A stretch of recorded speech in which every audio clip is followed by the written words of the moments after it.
मित्र हो, मागील काही व्हिडिओमध्ये आपल्याला त्या आपण रक्षक पावडराची माहिती जे काही आपल्या गोमातेवर गोचीड, माशी, मुंग्या वगैरे बसतात ते बसू नये म्हणून रक्षक पावडरची माहिती दिली होती. तर बऱ्याच जणांनी विचारले की ते कुठे मिळतं? आपण या ठिकाणी उमरगा तालुक्यामध्ये मागवून घेतलेलं आहे की उमरगा तालुक्यातील जे काही प्रमुख मेडिकल आहेत अशा ठिकाणी आपल्याला ते रक्षक पावडर मिळून जाईल. त्याची किंमत ₹20 आहे एका पाऊचची. ते आपल्याला सहजरित्या मिळून जाईल. कुठल्याही मेडिकलमध्ये तुम्ही चौकशी करा. रक्षक नावाचा पावडरची मागणी करा, जे की गोचीड वगैरे त्यांच्यापासून समूळ नष्ट होतील.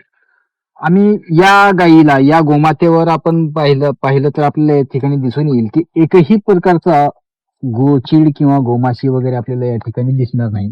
कारण आपण त्या पावडरचा प्रयोग केलेला होता. आज पूर्णपणे या आपल्या गोमातेवर कुठल्याही प्रकारचं गोचीड, माशी किंवा काही कुठलेही म्हणजे जे काय आपल्या या गोमातेचं रक्त पिणारे कीटक आहेत, ते आपल्याला या ठिकाणी दिसत नाहीत. अतिशय सुंदर अशा पद्धतीनं बनवलेलं पूर्णपणे आयुर्वेदिक पावडर आहे ते. त्याच्यामुळे कुठल्याही प्रकारची हानी आपल्या या गोमातेला त्या पावडर पासून होणार नाही. जरी या गोमातेनं त्याला चाटलं किंवा खाल्लं तरी देखील काही कुठल्याही प्रकारचं नुकसान या ठिकाणी आपल्याला होणार नाही. धन्यवाद.